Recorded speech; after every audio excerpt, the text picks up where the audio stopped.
बोकारो की विस्थापित धरती में जितने भी विस्थापित परिवार के लोग जुटे हैं, सभी को झारखंडी जोहार, सभी के झारखंडी जोहार कराए। झारखंड की गलियों से एक आवाज आया है, झारखंड की गलियों से एक आवाज आया है, उठो नौजवानों फिर से इंकलाब आया है।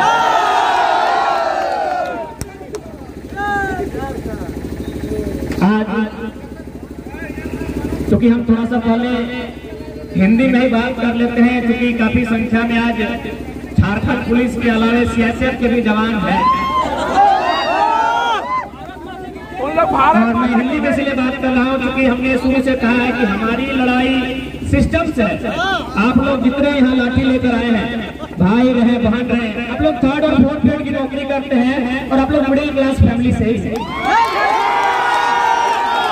चाहे आप लोग सीआईएसएफ के भैया लोग हैं जो लाठी पकड़ के हैं, या फिर हमारे झारखंड पुलिस की भाई बहन है, आप लोग भी मिडिल क्लास फैमिली से हैं, किसान परिवार से, इसीलिए आप ये सीआईएसएफ में 3rd और 4th ग्रेड की नौकरी कर रहे हैं, और लोग नौकरी नहीं करते, ये नौकरी लोग कभी नहीं करते। इसलिए थोड़ा सा मैं शुरुआती संबोधन हिंदी में ही करता हूँ। जब भारत देश आजाद हुआ और जब भारत देश में गणतंत्र की स्थापना हुई, तो सबसे पहले चूंकि झारखंड को ही उद्योग के दृष्टिकोण से टारगेट किया गया, झारखंड को उद्योग के लिए, इंडस्ट्री के लिए इसलिए टारगेट किया गया क्योंकि झारखंड में नदियों की पानी का स्रोत बहुत ज्यादा था। दूसरी बात, यहाँ खनिज संपदा बहुत भारी संख्या में थी।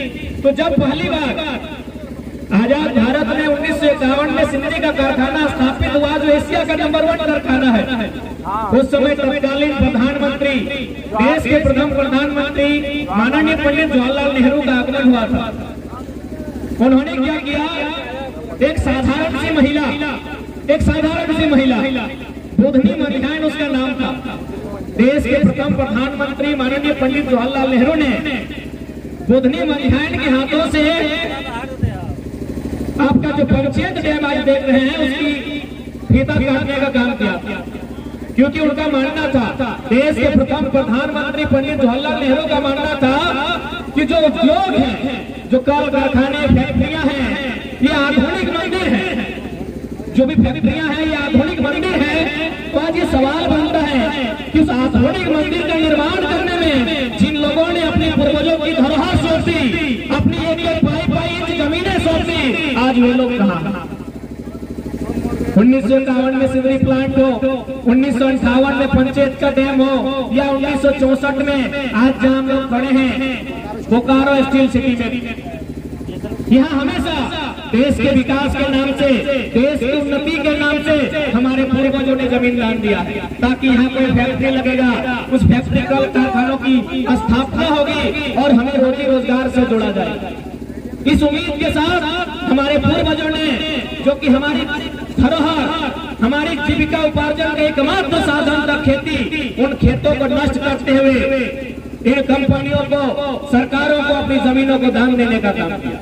लेकिन आज परिणाम सबके सामने है, और बोकारो में, धनबाद में किसी से छुपा नहीं है। जिन लोगों ने आज जमीन दान दिया, आज वे लोग सड़कों पे भीख मांग रहे हैं। जिन्होंने जमीन दान दिया, आज वे लोग सड़कों पे भीख मांग रहे हैं, और जो लोग कब्जा करके आए हैं, जो लोग घुसपैठ से आए हैं, वो फ्री में बिजली और फ्री में पानी का सेवन कर रहे हैं। पूरे ब्रह्मांड में झारखंड और बोकारो की बात मत कीजिए, पूरे ब्रह्मांड का इतिहास निकालिए कि जिस प्रकार का अन्याय, जिस प्रकार की बेईमानी झारखंड के लोगों के साथ किया गया है, वो पूरे ब्रह्मांड में किसी के साथ नहीं किया गया। ऐसा नहीं है कि जर्मनी में जमीन अधिग्रहण नहीं हुआ है, ऐसा नहीं है कि फ्रांस में जमीन अधिग्रहण नहीं हुआ है, ऐसा नहीं है कि चाइना में जमीन अधिग्रहण नहीं हुआ है, लेकिन जहां जहां जमीन अधिग्रहण हुआ है, जिनकी जमीनें ली गई है, नौकरियां उनको बांटी गई। लेकिन हमारा झारखंड एकमात्र अपवाद है जहां जमीनें छीन कर लिया जाता है। उसका उदाहरण है आपके हाथों में ये लाठी, ये डंडे बता रहे हैं। कभी कभी तो दुर्भाग्य होता है, हम लोग सोचते हैं कि ये भारत देश है किनका, भाई का संविधान to the people, of the people, by the people, for the people की बात करता है। जनता को, जनता के लिए, जनता के द्वारा दिल में डर होता है जब किसी भी आंदोलन में जाते हैं और भारी संख्या में पुलिस के हाथों में लाठी, उनके सर में हेलमेट देखते हैं। एक सवाल आता है, ये कैसी लोकतांत्रिक व्यवस्था है? क्या कंपनी का मतलब देश होता है? किसान की खेत का मतलब देश नहीं होता है क्या? बात है। आज आप एक धरना के लिए हम लोग आए, आप कंपनी के चारों तरफ आ गए हिफाजत के लिए। क्या कंपनी ही टैक्स देती है भारत सरकार को? क्या किसान का खेत टैक्स नहीं जाता है? अगर जाता है तो चलिए, अभी हमें फसल ले रहे हैं, चलिए टुंडी और टोपचाची और फिर तार के क्षेत्रों में प्रत्येक दिन हजारों की संख्या सुअर आएंगे और खेतों को खाने का काम करेंगे। वहाँ सीएसएफ क्यों नहीं दिखती है? आप भी सोचिए कि क्या देशभक्ति की आड़ में या देश के नाम में या राष्ट्र के नाम में केवल किसान और मजदूरों पर लाठियां बरसाई जा रही है। मेरे सीएसएफ के जितने भी भाई हैं, इसको बैठ के सोचिए। अभी देखा है, चलिए दिखाएंगे कितने हाथी हमारे खेतों पर आएंगे, हमारे लोग कुचल के मार देंगे, कोई फोर्स नहीं। चलिए अभी तक सुअर आएंगे हमारे खेतों में, हमारी हजारों हजार फसलों को नष्ट कर देंगे, हजारों हजार एकड़ में। क्या कोई पुलिस वहां जाएगी सुरक्षा के लिए? लेकिन हम एक धरना देते हैं किसी कंपनी में, हजारों की संख्या में पुलिस प्रशासन तैनात किया जाता है। तो सवाल करना पड़ता है कि लोकतांत्रिक देश में केवल कंपनी भारत सरकार को टैक्स देती है या किसान के खेतों से भी टैक्स देती है? एक सवाल यह भी आता है मन में कि जिस प्रकार ईस्ट इंडिया कंपनी का शासन था, ईस्ट इंडिया कंपनी यानी दुनिया में कब्जा करना, जिस प्रकार ईस्ट इंडिया कंपनी का शासन था, क्या यह कंपनियों का शासन उसी प्रकार का है? एकदम केवल रूप बदला है मेरे साथियों, मेरे भाइयों, मेरे नौजवानों, केवल रूपांतर हुआ है। ईस्ट इंडिया कंपनी से बोकारो स्टील लिमिटेड बना है, वेदांता बना है, टाटा बना है। लूटने का तरीका उससे भी क्रूर है, लूटने का तरीका उससे भी क्रूर है। और चूंकि भारी संख्या में यहाँ सियासत के मेरे भाईगण हैं, मैं बार बार कह रहा हूँ, हमारी लड़ाई आपसे न कभी थी, न है, न रहेगी। आप लाठियां भी चलाएंगे तो आपकी लाठियों के हम सर पे सहेंगे, लेकिन टू दी पॉइंट आपको भी समझना होगा। चूंकि मेरा मानना है जो झारखंड पुलिस मोटा मोटी झारखंड के ही है, सीआईएसएफ अन्य प्रदेशों से भी आप है, सीआईएसएफ और सीआरपीएफ, थोड़ा समझिएगा, साउंड को ठीक कीजिएगा। सीआरपीएफ और सीआईएसएफ, इसमें जो पुलिस के जवान होते हैं टैक्स के, वो कोई राजस्थान से हो सकता है, कोई गुजरात से हो सकता है, कोई मध्य प्रदेश से हो सकता है, कोई तमिलनाडु से हो सकता है। एक बार मन में सवाल आया है कि भाई तमिलनाडु के लोग सीआरपीएफ और सीआईएसएफ बन के झारखंड में क्यों आए हैं, या झारखंड वाले छत्तीसगढ़ बक्सर क्यों गए हैं, बस्तर क्यों गए हैं? सीधा सा बात है मेरे भाइयों, चूंकि आप हमारी भाषा को नहीं समझेंगे। जब आप हमारी भाषा को नहीं समझेंगे तो आप हमारी भावना को नहीं समझेंगे, और यदि आप हमारी भाषा जब आप हमारी भाषा और भावनाओं को नहीं समझेंगे तो आपको लाठीचार्ज करने में सुविधा होगा। इसका कोई दूसरा लॉजिक नहीं है। आप पढ़े लिखे हैं, बेशक सरकार की नौकरी करते हैं, लेकिन दिमाग आपका है, बैठ के सोचिए। झारखंड का आदमी छत्तीसगढ़ में क्यों सीआरपीएफ पढ़ के गया? क्योंकि छत्तीसगढ़ के पहाड़ों में सोना कहीं खनिज है, और उस पर नजर किसकी है? वेदांता की है, बिरला की है, टाटा की है, मोदी के लाडले बेटे अडानी की है। आप वहां तो डायरेक्ट हो जाएंगे, अब ये तो कंपनी वहां डायरेक्ट जाएगी नहीं, जाएगी कौन? तो भाई गांव वाले तो रोकेंगे, क्योंकि जमीन उनकी है, पहाड़ उनका है। तब उन्हें नक्सली का नाम दिया जाएगा और सीआरपीएफ के रूप में एक फोर्स भेजा जाएगा। अब बताइए सीआरपीएफ में ड्यूटी करने वाले कौन है? अगर एक भी किसी ऊंची सोसाइटी मतलब संपन्न लोग, यदि सीआरपीएफ सीआईएसएफ में थर्ड और फोर्थ ग्रेड की नौकरी करने वाले अगर एक भी किसी इंडस्ट्रियल के बेटे हैं, आप यहाँ खड़ा है, बताइए कितने से? तो इसीलिए, केवल इसीलिए कि देशभक्ति के नाम में, देश की आड़ में, और ऐसे भी आप सभी जानते हैं हमें आजादी किस प्रकार मिली है? ट्रांसफर ऑफ पावर, शक्ति का हस्तांतरण हुआ है। जो भगत सिंह कहते थे कि आजादी तो हम अंग्रेजों से छीन लेंगे, आजादी हम अंग्रेजों से छीन लेंगे, पर क्या हुआ आजादी? गांव, गरीब, किसान, मजदूर उन तक जाएगी या चंद पर अमीरों की झोली में आजादी रह जाएगी। इसलिए आज आप अपरिचित नहीं है जो बातें हम आपको कहने जा रहे हैं। आप आए हैं अपनी ड्यूटी के लिए, आप अपनी ड्यूटी कीजिए, लेकिन एक बात याद रखिए, ये जो बीएसएल है ना, यहाँ 84 गाँव को उजाड़ा गया है। आप लोग 84 गाँव समझते हैं, मुझे लगता है आप लोग 84 गाँव शायद ही घूमे होंगे। आप लोग ड्यूटी के लिए 8400 जगह गए होंगे, लेकिन एक जगह में गए होंगे, 84 गांव नहीं घूमे होंगे। सोच सकते हैं जिस बीएसएल की स्थापना हुई है, यहाँ 84 गांव की जमीन ली गई है। 84 गांव आप कल्पना करके देखिए, जितने अधिकारी पदाधिकारी और जितने बेईमान कंपनी के मैनेजमेंट है, 84 गांव गिन के देखिए कितना होगा। 84 गांवों के लोगों ने अपनी जमीन दान दिया है। क्या सोच के दिया? 84 गांव के लोगों ने जमीन दान दिया। आखिर क्या सोच के दिया? यही सोच के दिया कि बीएसएल बहुत नामी कंपनी, इनका काम होगा, प्रोडक्शन होगा, हमें रोजगार मिलेगा। लेकिन आज अप्रेंटिस संघ वाले रहे या फिर अन्य मुद्दों के साथ लड़ाई लड़ने वाले हैं, हमेशा आंदोलन करते दिखे गए हैं। आज यहाँ की डेमोग्राफी बदली जा रही है, और यदि डेमोग्राफी बदली जा रही है, कुछ डेमोग्राफी में अतिक्रमण करके यहाँ की भाषा और संस्कृति को बदला जा रहा है। इसलिए आज मैं तमाम नौजवानों से, विस्थापितों से, सभी से अपील करना चाहूंगा कि आज हमारी ये लड़ाई है, ये निर्णायक लड़ाई है। और आज भले आप नौकरियां कर रहे हैं, 30,000, 40,000 से 50,000 की आपकी तनख्वाह है, और ये लोग नौकरी करना चाहते हैं, लेकिन हमें आज भी लगता है इनकी मांग आज भी नौकरी के रूप में बहुत कम है। मैं थोड़ा सा कड़वी लाइन कह रहा हूँ, ये नौकरी मांग रहे, कुछ नहीं मांग रहे हैं। आज अप्रेंटिस संघ वाले यदि नौकरी मांग रहे हैं तो कुछ नहीं मांग रहे हैं। अरे ये तो बेवकूफ है, इन्हें अपने पूर्वजों की जमीन मांगनी चाहिए।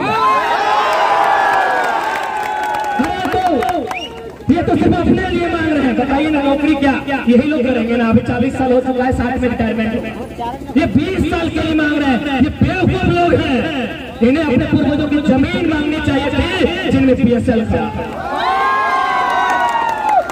और आपकी जानकारी के लिए बता दें, आज से सालों पहले जब हम पढ़ते थे तो दुनिया का सबसे धनी आदमी कौन था? अंबानी। आज से कई साल पहले जब दुनिया का number 1 richest person, the richest person of the world, Bill Gates. अभी हम लोग लेटेस्ट नहीं देखे, आप लोग भी भैया लोग सुने होंगे, दुनिया का सबसे धनी आदमी बिल गेट्स था। क्या आज वो धनी है? नहीं है। तो क्या उसकी संपत्ति कहाँ गई? दुनिया का सबसे धनी आदमी बिल गेट्स था, आज नहीं है। उसकी संपत्ति कहाँ गई? आपकी जानकारी के लिए बता दें, बिल गेट्स ने माइक्रोसॉफ्ट का हिस्सा बेचकर 3 लाख एकड़ जमीन खरीदा है। 3 लाख एकड़, 3 लाख एकड़ को आप 247 से डिवाइड कीजिए, वर्ग किलोमीटर मिल जाएगा। मुझे लगता है 1.5 जिला के बराबर जमीन खरीदा। ये लोग नौकरी मांग रहे हैं, बेवकूफ है, बेवकूफ है। हम लोग नौकरी मांग रहे हैं, हम लोग बहुत छोटा सोचते हैं, इसीलिए तो यहाँ बाहर के लोग शासन किए हैं। जमीनें हमारी और शासन करने वाले यूपी, बिहार, महाराष्ट्र। इस बात को हम लोग स्वीकारते हैं। हम लोग 20 साल के लिए नौकरी मांग रहे हैं। दुनिया का नंबर 1 आदमी बिल गेट्स जमीन खरीद रहा है, और हम 20 साल की नौकरी मांग रहे हैं। जी नहीं, हमारी लड़ाई होगी जमीन प्राप्त। फिलहाल मैं प्रबंधन से कहना चाहूंगा कि जितनी भी आपने वादे किए हैं, चाहे अप्रेंटिस हो, विस्थापित हो, जो 1500 को अप्रेंटिस करवाया गया है, उन्हें जितना संभव हो सके, जितना जल्दी संभव हो सके, उन्हें नियुक्ति सुनिश्चित करने का काम करें। नहीं तो फिर हम लोग गलता फावड़ा कुदार लेकर अपने जमीन को। अरे भाई, उस बेटिया लोग कब्जा करवे किया है, तो हम लोग, हमारी जमीन है, ये जमीन हमारी है। जब इनका यहाँ एक बित्ता जमीन नहीं गया है, अरे उतना दूसरा का नाम कहाँ गिनाएंगे? बिरंची का कई बित्ता जमीन गया है। यहाँ जानकार लोग आए हुए हैं। बोकारो के विधायक माननीय बिरंची, अश्लील बिरंची का कई बित्ता जमीन गया, कितना जगह गया है माननीय विधायक का?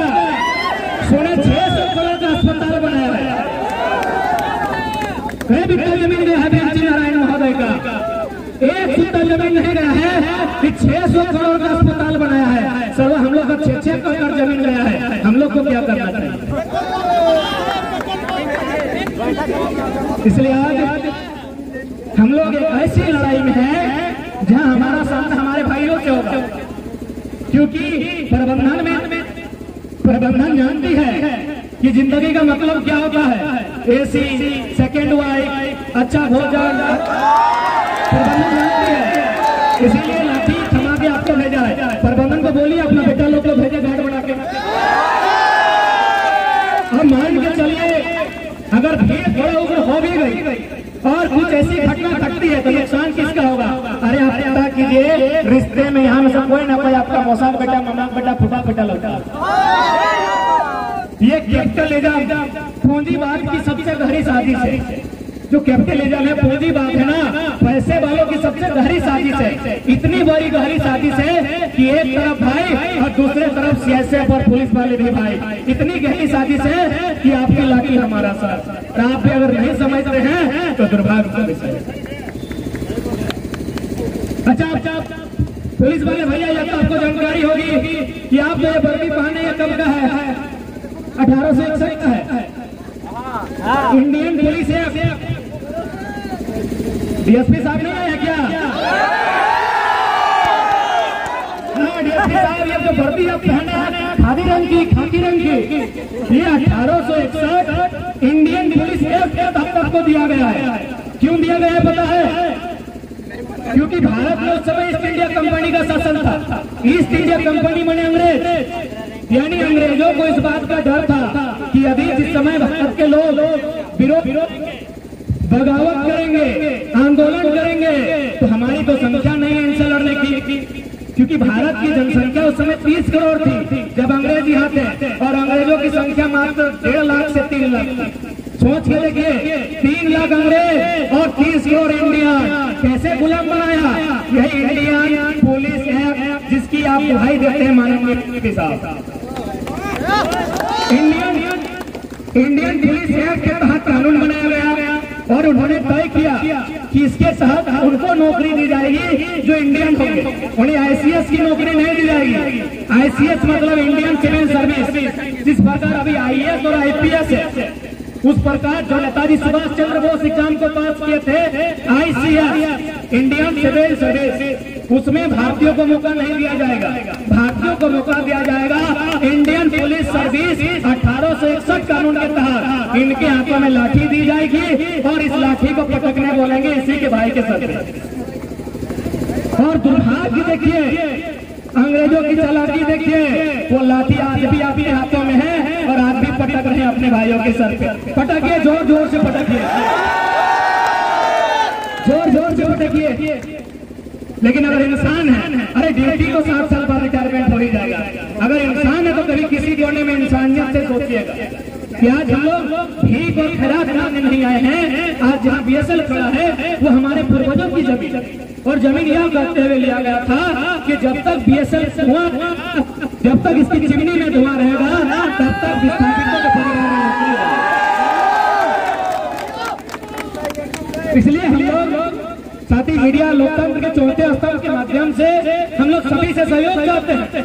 हम लोग सभी से सहयोग चाहते हैं कि आप लोग हमारा कोऑपरेट करें, प्रबंधन को विवश होना पड़े और हमारी मांगों को मानना पड़े। इसके लिए हम सभी आप सभी का समर्थन और सहयोग चाहते हैं। हमारी लड़ाई कभी गलत नहीं है। हमने कभी किसी के जाकर अतिक्रमण करने का काम नहीं किया है। हम अपने हक अधिकार को मांगे, और आज जो लड़ाई हम लोग लड़ रहे हैं ये हमारी बिल्कुल अंतिम लड़ाई होगी, क्योंकि इसके बाद अगर हम लोग नहीं लड़ पाए तो शायद कुछ नहीं बचे। सही बात बोल रहे हैं, सही बात बोल रहे हैं दादा।